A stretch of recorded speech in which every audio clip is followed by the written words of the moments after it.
Hi Stampers, it's Lisa. Welcome to today's live. We're going to be making an adorable little pop-up step card here. And this one, of course, like all the others, is going to fold flat for mailing and then it's going to pop up for display. And then we're also going to use a baby wipe technique up here, which is something simple that new stampers will love. And of course, it's Stamping Made Simple Day, so nothing uses a die cut. All of this is going to be punches and easy stuff to do. So let's get started. Okay, here we are down on my desk. I have this extra piece because this is what's going to go on the back. I just hadn't gotten a chance to do that yet when I was making my samples. I forgot that part. But we all know we need a place to sign the card. And I don't want you to think that just because this looks this way on the front and this is how it opens, that we don't have a place to sign, because we do. That's going to go on the back. Okay, in order to make this card, I'm going to start out with, our terrific Toadstools bundle. This is what we're using. Okay, so this is a punch bundle. As you know, for the Stamping Made Simple series, I like to use punches. And so this is what we're using here. We're also going to be using the heartfelt hexagon to flag the ends of these. So that's a new trick we're going to play with too. Okay, so our base is done in early espresso, and it is 4 1/4 wide and 9 1/2 long, scored at 5 1/2, 6 1/2, 8, 9. Okay, and so that's going to give us this here. Then I have a second piece, which is going to be our little step off to the side. And this is 2 1/2 wide by 4 1/4 tall. And then let's see, coming from the top, it's going to be scored at 1/2 inch and 1 1/2. Okay, these are both going to be mountain folds. Whereas this one is going to create a box on the bottom. So the first one at the 5 1/2 is going to be a valley. Then we have a mountain and a mountain and a mountain. And then this 1/2 inch is what's going to attach it up at the top. Okay. Actually there. Okay, so that's what's going to make our box along the bottom. And then this is going to make a second box over the top. But it's going to be much easier to decorate if we do this before we glue everything together. So I'm going to bring in our designer series paper. So I have a piece that is 4 inches by 3 3/4. And our 4 inches has to be the long way, because that's what's going to make all of our borders line up. Now, if this gets confusing and you're worried that you might mix it up and put it sideways, what you can do is just make it 4 by 4. That's going to be nice and simple. And then you won't have to worry about orientation. And it's just going to go down a little lower. And that's going to be hidden behind there anyway, so nobody's going to notice. Okay, so there's that. And then there is, for the front of our box here, we have another piece of the same paper. Splendid Autumn, I believe this is called. I love the gold in it. And this one is 4 inches by 1 1/4. And then I have one that is 4 inches by 3/4. Okay, so these are going to do our big box. Then our little one here is going to be decorated with another design out of the same pack of paper.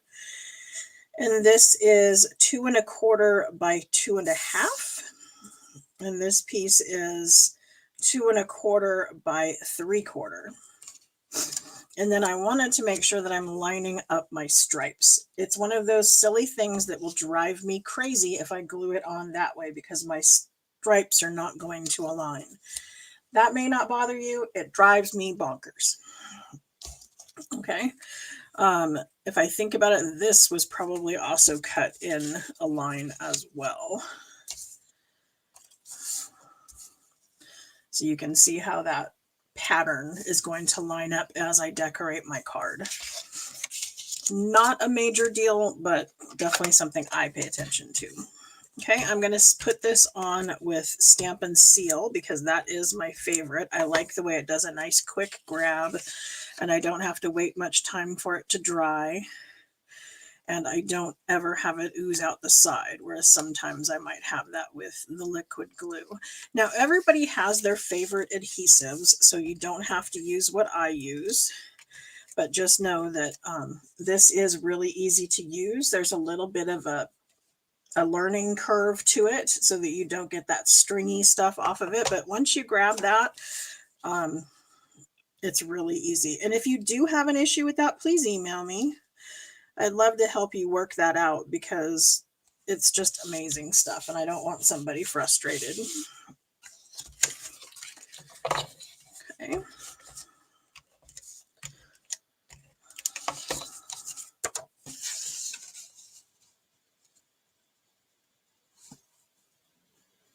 Okay, so I'm just going to build this together after I get it all decorated. And it's going to be really simple.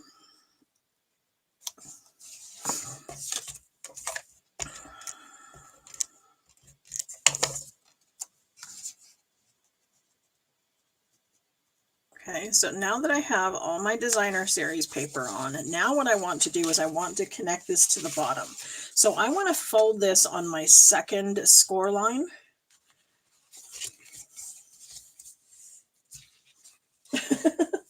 Thank you, Patricia. I love my nails painted. I just have a tendency to either mark them on my cards or do the dishes and totally ruin them. But thank you. I appreciate that.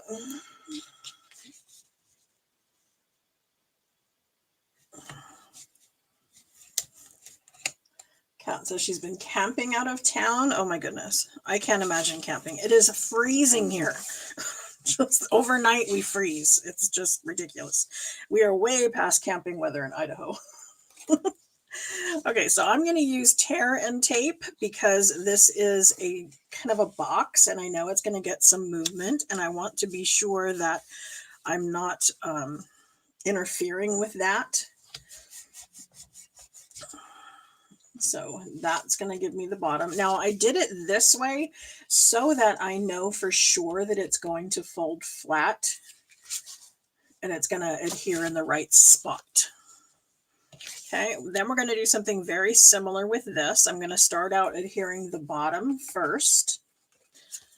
Okay, and I'm going to make this offset. A lot of the ones that I saw online, they came straight out of the middle, but I'm pushing mine off to the side. So I'm going to flush it with the bottom and the side over here. So this is why it's an offset. Okay, then I want this one up here to connect. And again, I'm going to use tear and tape on that piece.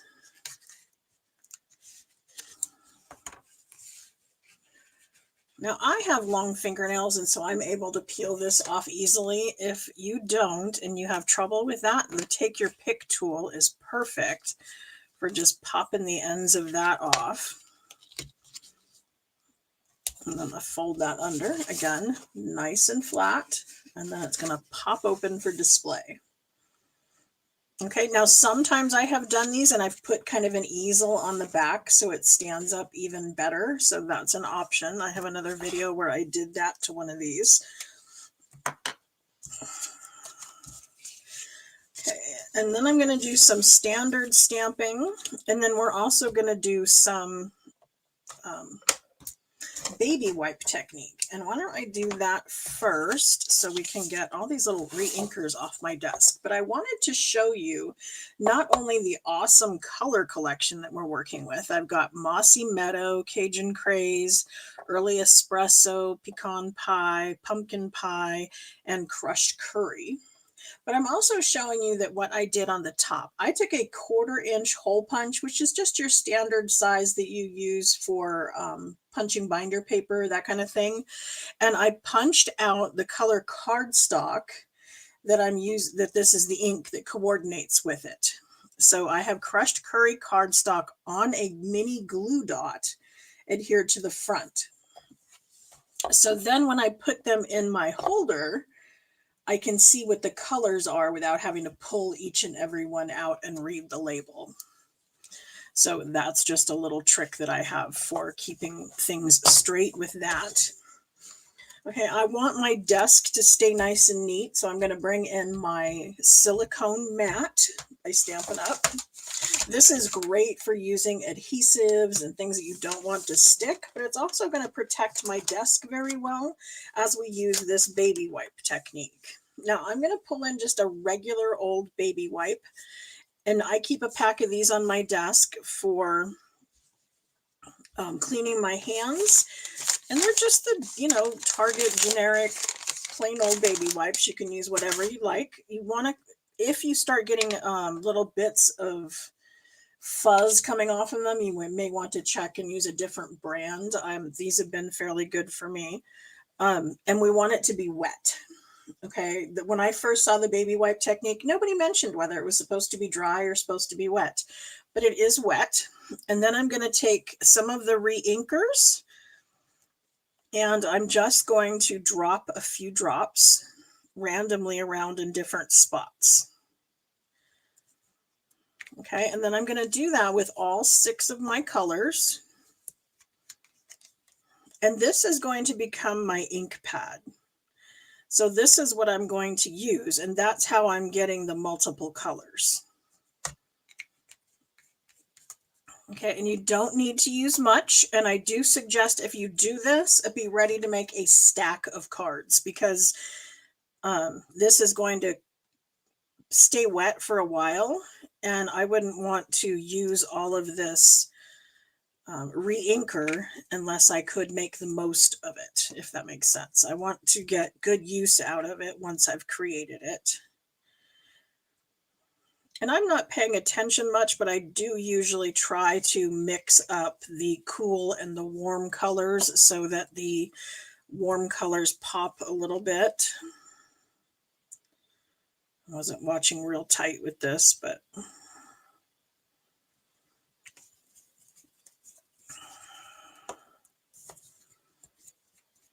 okay.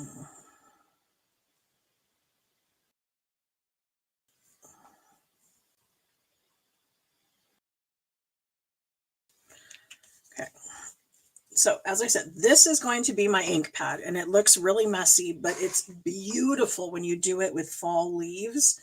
It's really pretty. Okay, I was doing this because I wanted to stamp the greeting on this little strip. This is 3 3/4 by 1. And then I'm going to bring in my poppin' by to say hi. That is how I determined how tall I wanted this, because that's the perfect height to fit our sentiment in there. As a word, I'm going to lay it down on my grid paper to pick it up. I'm going to then align my block with the grid paper. Then I'm going to align my paper with the grid paper. This is how I'm keeping everything nice and straight. And the grid paper is something that you can purchase as a customer. It is sold in the Stampin' Up! Store. It's not something I hear a lot of demos talk about. They all use it, but I don't know that they recommend it all to their customers all that often. But I do. I love it. Okay, so I'm just going to pop that down in the middle. And you can play around with it and decide, move it around and pick up different colors for each of your leaves or your sentiments or whatever you're doing. But this will stay dry for quite some time, or will stay wet for quite some time, sorry. And then sometimes I have even the next day picked it up and thought, well, it's kind of dried out. I wonder if I can still use it. And then I squirt it with one of our little spritzers. These are some super fine spritzers that Stampin' Up! Sells, and they are different than your regular squirt bottle. The mist that comes out of these is much, much finer than I'm used to.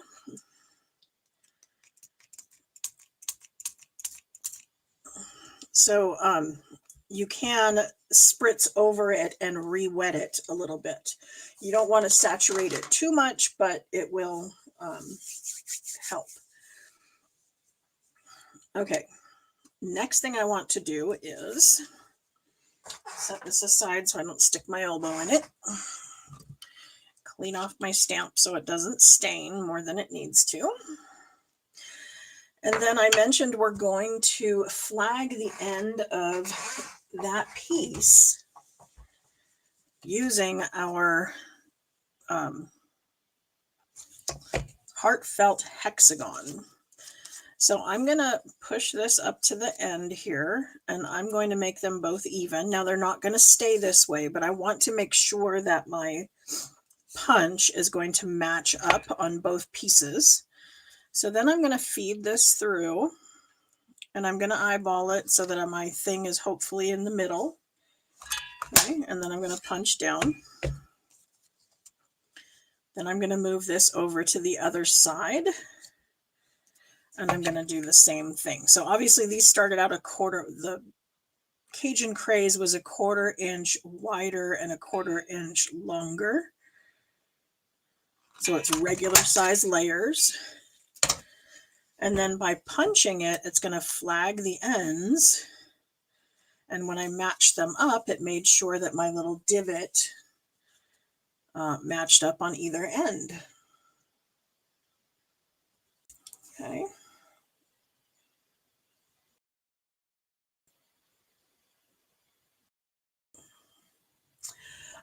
Karen asked if when I was spritzing the colors here, if I was doing plain water or alcohol, and I was doing plain water because they are water-based inks. And so by them drying out, they're missing the water portion of it. There's no alcohol involved in the plain Stampin' Up! Inks. These are our regular standard ink pads and our Stampin' Right markers. Alcohol is the Stampin' Blends.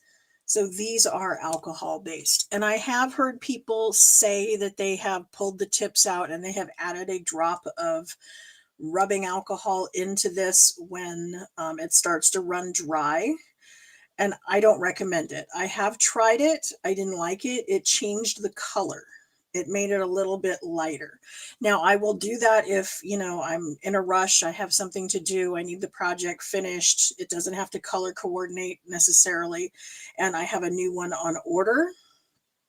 But the inks that are in this and the inks that are in our re-inkers are totally different. You don't want to mix the two.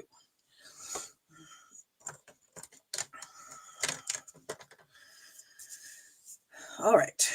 I have a little more stamping to do. And then I also wanted to bring in our linen thread. Apparently I was using a different color. I have Early Espresso and Old Olive back here. This looks like Cajun Craze and something. So, yeah, here we go. There's the other one. Okay, so this must have been what we had last year. So if you have some in your stash, absolutely use that first. If you're looking for some more, we do have a new one, Early Espresso and Old Olive, which I will use on today's project. Okay, for the background that we're going to mount our mushrooms on, I did do a little stamping with the smaller mushroom, and then I'm going to stamp these on scrap paper and punch them out, and then I mounted them on mini dimensionals. So we will stamp those separate. I'm going to come in with my color palette here, and I apologize, this is crumb cake. I'm in a basement, so I don't know why the color has changed. People have told me the sun must have hit it, but I'm in a basement. There's no sun. I don't know why that turned kind of mint color, but we are using crumb cake. So Cajun Craze, crumb cake, pecan pie, and Early Espresso. So I'm just going to use a mix of those. I'm going to go back to our terrific Toadstools. And I'm going to bring out this one and this one because these match up. I don't know if you've noticed, but these caps match up totally with that stem. The larger stem I use with the larger mushroom. And then there is a medium one that I'm going to use with my medium stem. And then there's a little tiny short stem that I will sometimes use with that one or with this here. You could also use this as alternating on these here.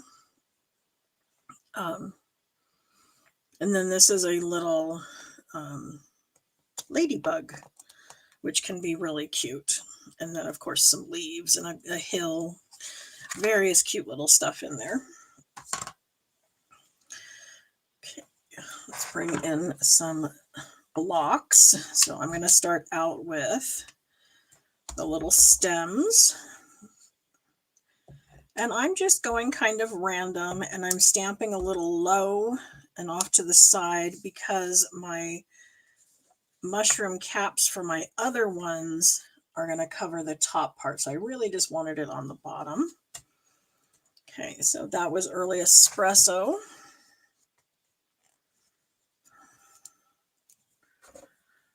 And then I'm going to use Cajun Craze for our caps.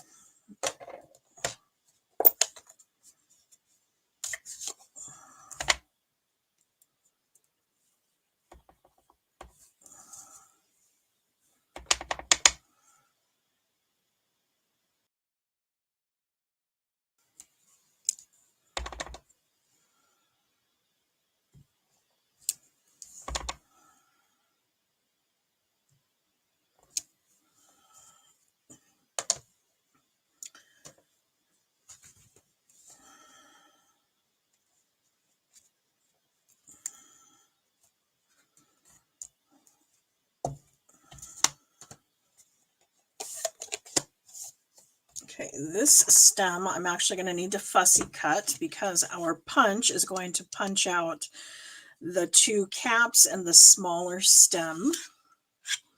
And it's going to feed in this way. So I want to make sure that as I'm feeding this, that I do them in the right order. And I'll show you what I mean by that in a minute.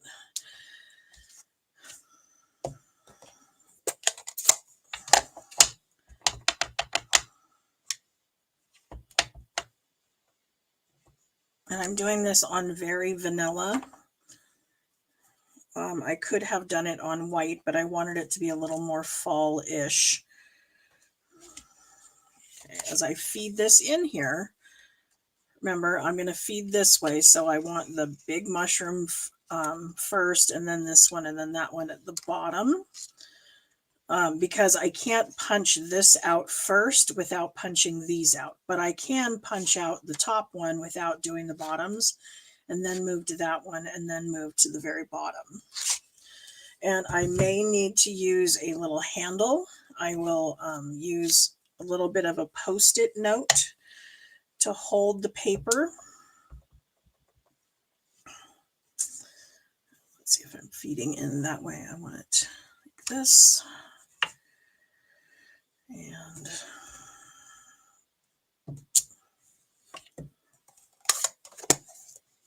use pecan pie for these mushrooms.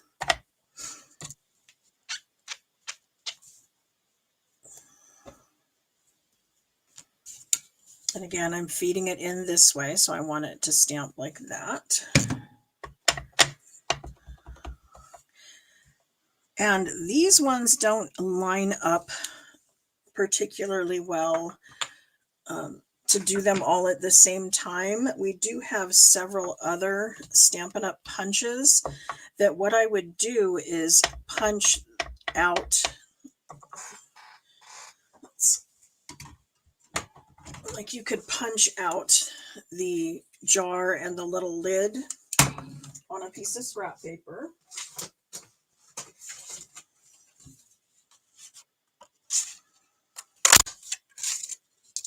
Okay, then you would take this and you would set it down on your desk and grab the pieces and set them in the holes where they're going to go.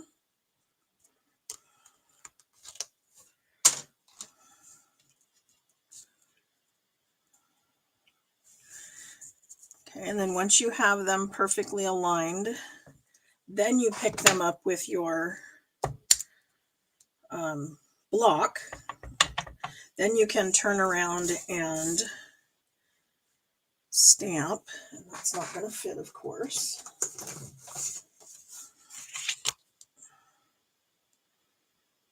I want the bottom to go in first. But then you could come back in, and now those are going to line up perfectly. So you can do the two at once. But that doesn't work super well with the mushrooms because there's a little bit of an outline and they don't line up. But anyway, a trick you can use with a different set.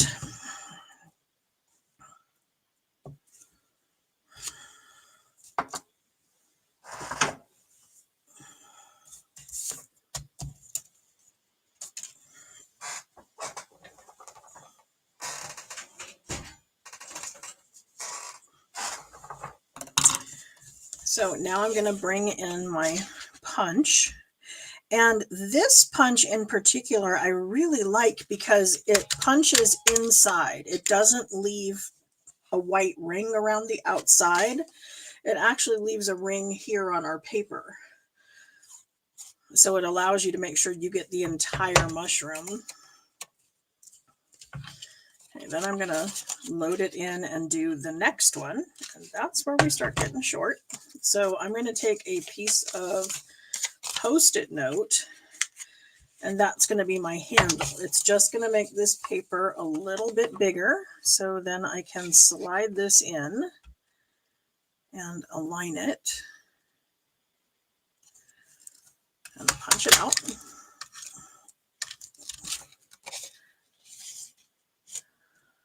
Oh, and I did something funky, didn't I? Okay. We're okay. Maybe I should have done two pieces, but like I said, you want to make sure that you are feeding this in correctly.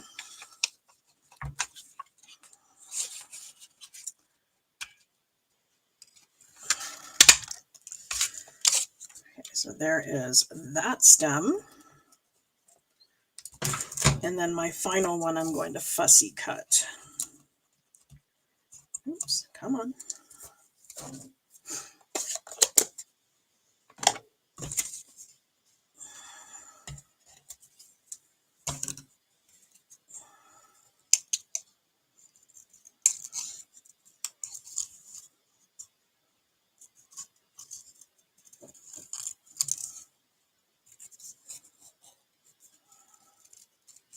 And it nipped it a little bit. I'm missing a little bit of this skirt part, but we'll have to just align our mushrooms to where the cap from the other is going to overlap on that.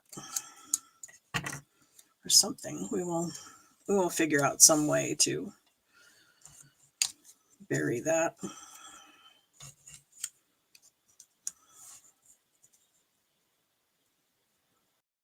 See, so that little bitty piece that got nicked off, I'm just going to bury under there. And then the mushrooms actually mount on top. The stem goes all the way up under and catches in the middle. So rather than mounting this from the back side, I'm actually going to mount it from the front because it goes up into this hole. That's where it would attach. Oop. And I have a mini glue dot.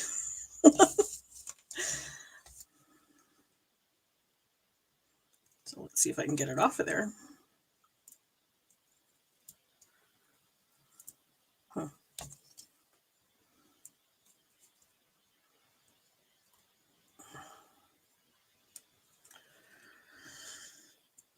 A little bit of Post-it note on there, which I suppose won't matter, but pull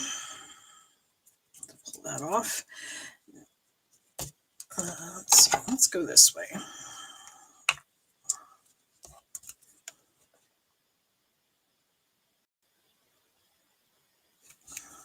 I'm just putting just a teensy bit of glue, not much.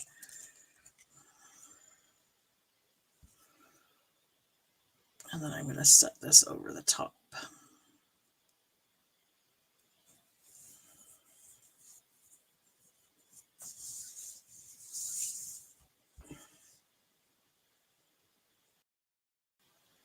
The big mushroom caps. I wonder how that would look on there. We can do some of those for fun. Somebody's saying she wanted to see the mushroom caps done with the baby wipe. Okay, let's finish this part and then I'll give that a try. That might be fun. We could use those on another card. Okay, I'm going to go ahead and mount these on mini dimensionals.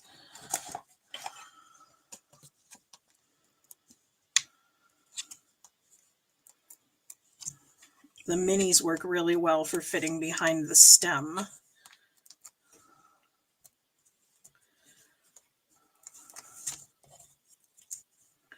They may not even fit behind there. Let's see. Okay.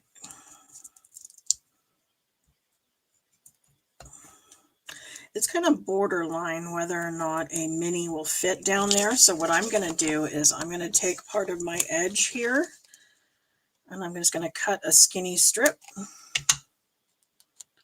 and peel that off. And then I know that's going to fit behind there. See?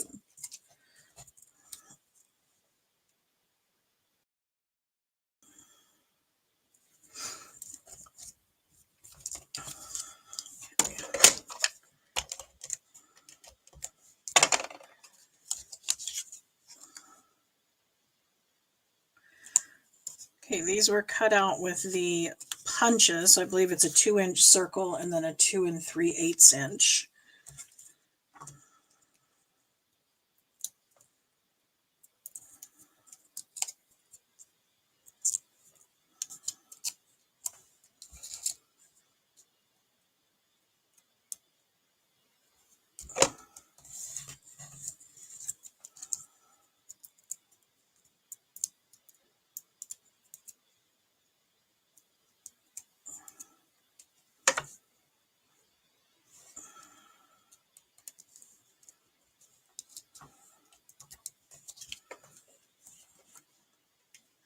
Okay, so there's our little focal point that I'm going to go ahead and adhere on here.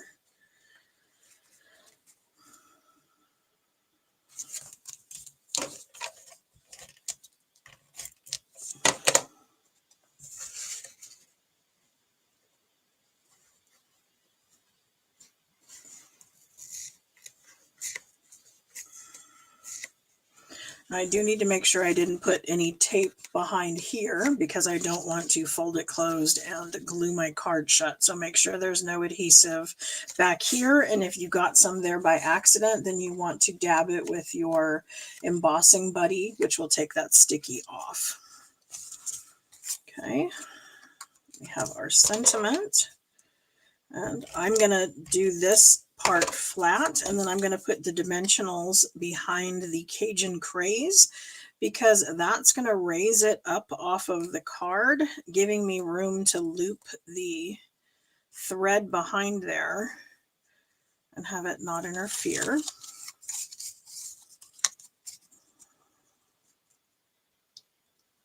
Make sure I match this up the same way I punched them. Okay, so I want my little loops of thread in the middle, so I'm going to put my dimensionals out on either side.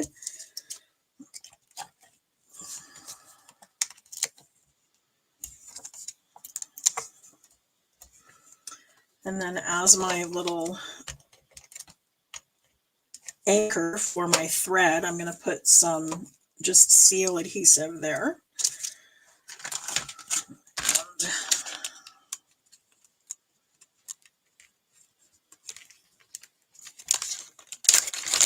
Now, I had some difficulty when I first started playing around with doing these loops about making them too uniform. And so I've kind of played with it some, and my friend Peggy Noe helped me out some. She's gorgeous with ribbons and trims and all that kind of stuff. I'm like, how do you make it so perfect? And she was telling me you leave one end to hang out and then loop the other side, loop this side.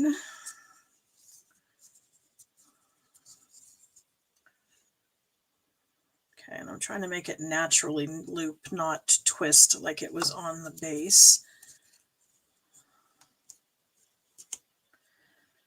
Okay, and then I'm going to have my second string out the top and then cut that off. So there's my first one. Then I'm going to do the same thing. I'm going to start out with a tail off one end, a loop up here, a loop down there, and then the second tail off the opposite side.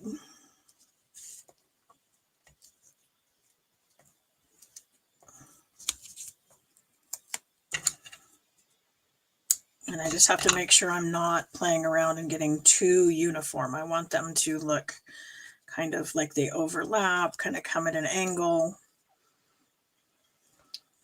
And then I can go ahead and stick it to my card front. Oops, guess I need the backs of these off, huh? And you can see I probably could have come a little more at an angle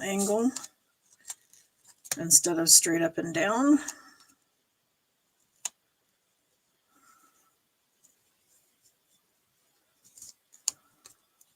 There we go. There, now it's not going to run into that little step. So now my loops come up here and then down here, so I'm not running in up here. Okay, and then for the back, we can choose another sentiment, and then we can do a few little mushrooms on the bottom. So let's bring in our baby wipe stuff again, and then see how these look.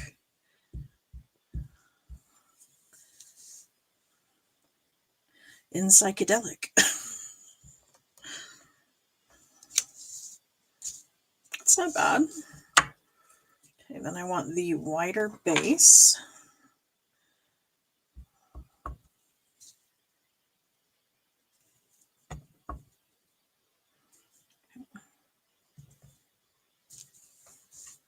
A little muddied. So I love the caps in it. I think I might have still done the base in the crumb cake. So I'm always saying we have two sides for a reason, right?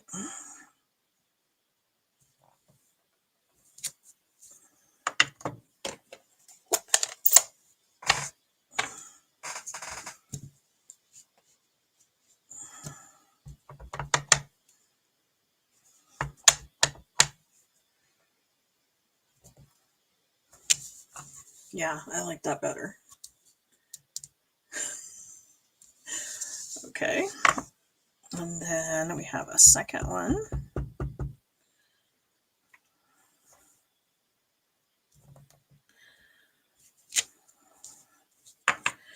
And then we want our little stem.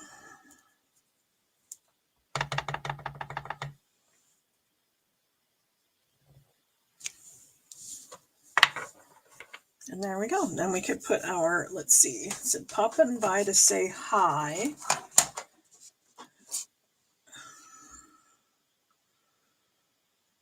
We could do you are magical. Think of that.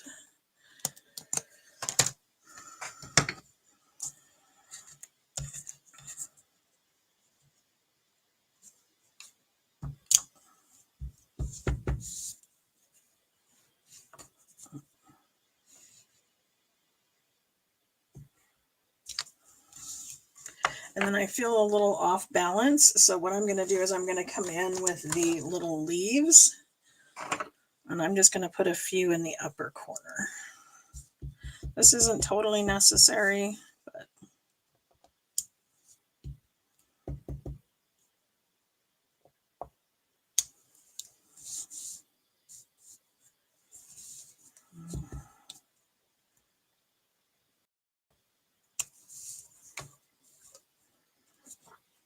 okay.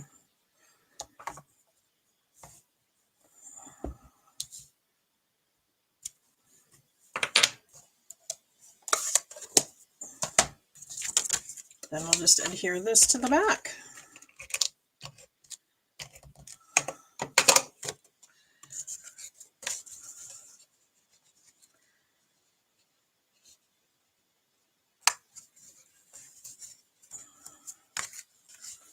And there we go. There is our offset double box card, or a stair stepper card. I've heard it called a couple different things, but our fun fold card for today is done.